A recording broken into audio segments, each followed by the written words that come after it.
Hello welcome to another video. ഇന്ന് ഞങ്ങളൊന്ന് പുറത്ത് പോവാണ്. കുറച്ച് ഷോപ്പിംഗ് ഉണ്ട്, പിന്നെ കുഞ്ഞിനെയും കൊണ്ടിട്ട് ഒരു പാർക്കിലേക്ക് ഒന്ന് പോകണം, പിന്നെ ഞങ്ങൾക്കും വെളിയിലേക്ക് ഒന്ന് നടക്കാൻ പോകണമെന്ന് ഭയങ്കര ആഗ്രഹം. അപ്പോൾ അങ്ങനെ പോകാമെന്ന് വിചാരിച്ചു. ഇത് സൺഡേയിൽ ഉണ്ടായിരുന്നൊരു വ്ളോഗാണ് കേട്ടോ.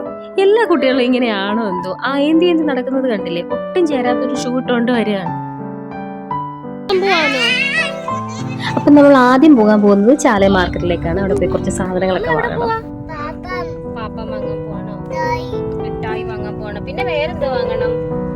ചോക്ലേറ്റ് വാങ്ങണം, ഐസ്ക്രീം, ചോക്ലേറ്റ് ഐസ്ക്രീം വാങ്ങണം, ചോക്കോബാർ. എത്ര എണ്ണം വേണം? 5 എണ്ണം വേണം. മോള് വന്ന ശേഷം വണ്ടിയിൽ ഇരുന്ന് ഉറങ്ങാനുള്ള ചാൻസ് ഒന്നും കിട്ടിയിട്ടില്ല കേട്ടോ. അവള് ഫുൾ ടൈം ഇങ്ങനെ എന്തെങ്കിലുമൊക്കെ പറഞ്ഞുകൊണ്ടേ ഇരിക്കും. നല്ല തിരക്കുണ്ടായിരുന്നു. ബൈക്കിൽ വരികയാണെങ്കിൽ കുറച്ചുകൂടെ സൗകര്യം. വൈകുന്നേരം ഇവിടെയൊക്കെ വന്നു കഴിഞ്ഞാൽ നല്ല രസമാണ് കേട്ടോ. പ്രത്യേകിച്ച് നമുക്കിങ്ങനെ ഈ കടകളൊക്കെ നോക്കി കണ്ടൊക്കെ നടക്കാൻ ഇഷ്ടമുള്ള ആൾക്കാരാണെങ്കിൽ ചാലയിൽ വരികയാണെങ്കിൽ മടുക്കത്തേ ഇല്ല. ഞാൻ അങ്ങനെ ടൈപ്പ് ആളാണ്. വണ്ടി പാർക്ക് ചെയ്യാൻ എവിടെയെങ്കിലും ഒരു സ്ഥലം ഉണ്ടോ നോക്കുകയാണ്. എവിടെയെങ്കിലും പാർക്ക് ചെയ്യാൻ പറ്റുകയാണെങ്കിൽ അവിടെ പാർക്ക് ചെയ്തിട്ട് നമ്മൾ ഇറങ്ങി നടക്കും. ഇവിടെ എല്ലാ സൈഡിലും വണ്ടി പാർക്ക് ചെയ്തേക്കാണ്, ഒട്ടും സ്ഥലമില്ല. നമുക്കിതിൻ്റെ എവിടെയെങ്കിലും ഒരു ഗ്യാപ്പ് ഉണ്ടെങ്കിൽ അവിടെ വണ്ടി ഇട്ടിട്ട് പെട്ടെന്ന് പോയിട്ട് പാത്രമൊക്കെ വാങ്ങിച്ചിട്ട് വരണം. അങ്ങനെ കുറച്ച് സ്ഥലം കിട്ടിയിട്ടുണ്ടായിരുന്നു കേട്ടോ. അവിടെ തൊട്ടടുത്ത് തന്നെ പാത്രക്കടയും കാണാം. പെട്ടെന്ന് തന്നെ ഷോപ്പിംഗ് കഴിഞ്ഞ് ഇറങ്ങണമെന്ന് എനിക്ക് ഇൻസ്ട്രക്ഷൻ കിട്ടിയിട്ടുണ്ട്. സ്ട്രിക്ട്ലി പറഞ്ഞ് പെട്ടെന്ന് ഇറങ്ങണമെന്ന് പറഞ്ഞു. ഞങ്ങൾ കുറേ അധികം പാത്രങ്ങളൊക്കെ വാങ്ങണമെന്നുണ്ടെങ്കിൽ ഇവിടാണ് കേട്ടോ വരാറ്. അങ്ങനെ ലിസ്റ്റുള്ള സാധനങ്ങൾ മാത്രമല്ല, ഇതൊക്കെ കാണുമ്പോഴത്തേക്ക് ഇങ്ങനെ ലിസ്റ്റുള്ളത് മാത്രം വാങ്ങാൻ തോന്നും. ഇത് ഞാൻ ശരിക്കും വന്നത് ഇങ്ങനത്തെ കുറച്ച് കുഞ്ഞു കുഞ്ഞു ഐറ്റംസ് എടുക്കാനാണ്. മോൾക്ക് വേണ്ടിയിട്ടുള്ള പാത്രങ്ങൾ എടുക്കാനാണ് കേട്ടോ വന്നത്. എല്ലാം സ്റ്റീലിൻ്റെ പാത്രങ്ങളാക്കാമെന്ന് വിചാരിച്ചു. അങ്ങനെയാണ് ഈ ഷോപ്പിങ്ങിന് ഇറങ്ങിയത്.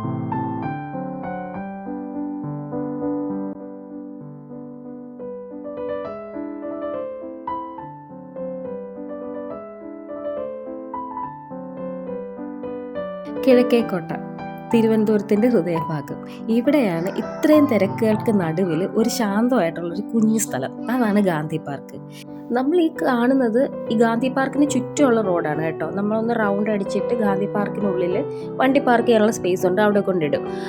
അപ്പോൾ ഇത്രയും ഓട്ടപ്പാച്ചിലിൻ്റെ ഒക്കെ കാണുന്ന ഈ ഒരു സിറ്റിയുടെ നടുക്കായിട്ട് സമാധാനമായിട്ട് ശാന്തമായിട്ടിരിക്കാൻ പറ്റിയൊരു സ്ഥലം. നല്ലൊരു കൺസെപ്റ്റാണ്.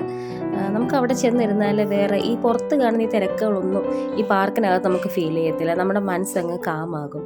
ഭയങ്കര കൂളായിട്ട് സമാധാനമായിട്ട് ശ്രീപത്മനാഭ ക്ഷേത്രത്തിൻ്റെ നല്ലൊരു വ്യൂ ഒക്കെ കണ്ട് ഇരിക്കാൻ പറ്റിയ നല്ലൊരു സ്ഥലമാണ്. അപ്പോൾ വൈകുന്നേരങ്ങളിലൊക്കെ ഇവിടെ വന്നിരിക്കാം, നല്ല രസമാണ്. ഇവിടെ എനിക്ക് ഏറ്റവും ഇഷ്ടപ്പെട്ടത് ഈ ഒരു വ്യൂ ആണ്. ശ്രീപത്മനാഭസ്വാമി ക്ഷേത്രത്തിൻ്റെ ഗോപുരം ഇതേപോലെ നമുക്ക് കാണാൻ പറ്റും. നമ്മുടെ തിരുവിതാംകൂറിൽ ചരിത്ര പ്രസിദ്ധമായിട്ടുള്ള ക്ഷേത്രപ്രവേശന വിളംബരം പുറപ്പെടുവിച്ച ശേഷം 1937 ഗാന്ധിജി ഇവിടെ വന്നിട്ടുണ്ടായിരുന്നു. ഇവിടെ വന്ന് വലിയൊരു സമ്മേളനം നടത്തി. അത് ഈ ഒരു ഗാന്ധി പാർക്കിൻ്റെ മൈതാനത്ത് വെച്ചിട്ടാണ് കേട്ടോ ആ ഒരു പൊതുസമ്മേളനം നടക്കുന്നത്. അങ്ങനെയാണ് ശരിക്കും ഈ മൈതാനത്തിന് ഈ പേര് വന്നത്, ഗാന്ധി പാർക്ക് എന്നുള്ളത്. അദ്ദേഹത്തിന്റെ പ്രസംഗം ഉണ്ടായിരുന്നു നമ്മളിപ്പോൾ ഈ നിൽക്കുന്ന ഈ മണ്ണിൽ വെച്ചിട്ട്. അപ്പോൾ അത് നമുക്ക് അഭിമാനിക്കാം അല്ലേ. അദ്ദേഹം വന്നൊരു സ്ഥലത്ത് വെച്ച് അദ്ദേഹം വന്നൊരു പൊതുസമ്മേളനം നടത്തിയ സ്ഥലത്താണ് നമ്മളിപ്പോൾ വന്ന് നിൽക്കുന്നത്. ചരിത്ര പ്രാധാന്യം ഒരുപാടുള്ള മൈതാനമാണ് കേട്ടോ ഇത്. വളരെ പ്രസിദ്ധമായിട്ടുള്ള TM വർഗീസ്, പട്ടം താണുപിള്ള, C കേശവൻ, അന്നൊക്കെ ദിവാൻ ഭരണത്തിനെതിരെ പ്രസംഗങ്ങൾ നടത്തിയത് ഈ ഒരു മണ്ണിൽ നിന്നാണ്. പിന്നെ നമ്മുടെ EMS ഐക്യ കേരള രൂപീകരണത്തിന് ശേഷം വളരെ മുൻനിരയിലുള്ള മുഖ്യമന്ത്രിമാരെല്ലാം ഈ ഒരു മണ്ണിൽ നിന്നാണ് അവരുടെ രാഷ്ട്രീയ വിശദീകരണങ്ങളൊക്കെ നടത്തിയത്. ഞാനിവിടെ വന്നപ്പോഴാണ് അറിയുന്നത് ഈ ഒരു സ്റ്റേജിനും നടപ്പാതകൾക്കുമായിട്ട് ഇവിടെ ഹിമാലയൻ മാർബിൾസ് യൂസ് ചെയ്തിട്ടുണ്ട്. അത് കുറച്ച് കാലം കൂടി ഈട് നിൽക്കാനും ഭംഗിക്കും ഒക്കെ ആയിട്ട് അതാണ് യൂസ് ചെയ്തിരിക്കുന്നതെന്നാണ് പറയുന്നത്. അങ്ങനെ ഒരുപാട് നവീകരണങ്ങൾ ഇവിടെ നടത്തിയിട്ടുണ്ട്. സ്മാർട്ട് സിറ്റി പദ്ധതിയുടെ ഭാഗമായിട്ട് ബന്ധപ്പെട്ട് കൊച്ചു കുട്ടികൾക്കായിട്ട് കളിക്കാനുള്ള സൗകര്യം, ചെറിയൊരു സൗകര്യം ഒരുക്കിയിട്ടുണ്ട്. എക്സസൈസ് ചെയ്യാൻ വേണ്ടിയിട്ടുള്ള സൗകര്യങ്ങൾ ഇവിടെ ഉണ്ട്. പിന്നെ നമ്മുടെ മഹാത്മാഗാന്ധിജിയുടെ ഓർമ്മയ്ക്കായിട്ട് അദ്ദേഹത്തിൻ്റെ ചരിത്രം ഉറങ്ങുന്ന ഒരു ചെറിയൊരു ഓർമ്മ ഇവിടെ സ്ഥാപിച്ചിട്ടുണ്ട്. അങ്ങനെ കുറേ കാര്യങ്ങളുണ്ട് കേട്ടോ.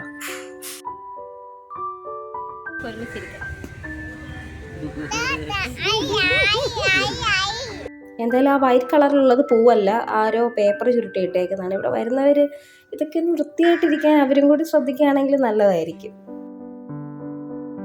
പിന്നെ ഞങ്ങൾ കുറച്ച് നേരം കുഞ്ഞിനെ കളിക്കാൻ വേണ്ടിയിട്ട് ആ ഒരു സ്പേസിലേക്ക് പോയി. ഞങ്ങൾ കുറച്ച് നാൾ മുമ്പ് വന്നപ്പോഴേ ഇവിടെ കുറച്ചും കൂടി കുട്ടികളുണ്ടായിരുന്നു കളിക്കാനൊക്കെ ആയിട്ട്. അപ്പോൾ ഇന്ന് വന്നപ്പോഴത്തേക്ക് ആരുമില്ല. അപ്പോൾ അവൾ ഒറ്റയ്ക്കാണ് ഇവിടെയൊക്കെ കളിച്ചത്. എന്നാലും അവൾ ഹാപ്പി ആയിരുന്നു, കുറേ എൻജോയ് ചെയ്തു. രാത്രി ആയപ്പോഴത്തേക്ക് കുറച്ചും കൂടി കാണാനായിട്ട് നല്ല ഭംഗിയുണ്ട്. ലൈറ്റ്സ് ഒക്കെ വന്നപ്പോഴത്തേക്ക് തിരക്ക് കുറച്ച് കൂടിയിട്ടുണ്ട്. എന്നാലും നമുക്ക് നല്ല രസമാണ് ഇവിടെ ഇരിക്കാനായിട്ട്. വളരെ ശാന്തമായിട്ട് ഇരിക്കാൻ, സമയം ചിലവഴിക്കാനൊക്കെ ഇഷ്ടപ്പെടുന്ന ആൾക്കാർക്ക് ഇത് നല്ലൊരു സ്പേസ് ആണ് കേട്ടോ. പിന്നെ ഇവിടെ കണ്ട ഒരു പോരായ്മ എന്ന് പറയുന്നത് പറയാതിരിക്കാൻ വയ്യ, ഇവിടെ നിറച്ച് പെരിച്ചാഴികളുണ്ട്. ഒന്ന് ഇരുട്ടാകുമ്പോഴത്തേക്ക് ഇതുങ്ങളെല്ലാം വെളിയിലിറങ്ങി. ഇവർക്ക് ആൾക്കാരെ ഒന്നും പേടിയില്ല കേട്ടോ. നമ്മളൊന്നും ചെയ്യത്തില്ല, എന്നാലും ഇവരിങ്ങനെ ഓടി നടക്കും അവിടെ എവിടെയൊക്കെ ആയിട്ട്. നമുക്ക് കാണാം, സൂക്ഷിച്ച് നോക്കിയാൽ കുറേ എലികൾ, പെരിച്ചാഴി എന്നാണ് പറയുന്നത്, അതിങ്ങനെ ഓടുന്ന കാണാം. ഇവിടെ എല്ലാം മാളങ്ങളാണ്, നിറച്ച് മാളമുണ്ട്. അപ്പോൾ കുഞ്ഞ് അതിനെ കണ്ടപ്പോഴത്തേക്ക് അവൾക്ക് അതിനെ കാണാൻ ഭയങ്കര ക്യൂരിയോസിറ്റി. അതിനെ കാണാൻ വേണ്ടി പോവാണ്. പേടിയുണ്ടായിരുന്നു, എന്നാൽ അവൾക്ക് അതിനെ കാണണം, അതിങ്ങനെ ഓടുന്നതൊക്കെ. അപ്പോൾ അതിനു വേണ്ടി പോവാണ്. നിറച്ചുണ്ട്, അത് അതിൻ്റെ ചുവട്ടിലൊക്കെ ഓടുന്ന കാണാം.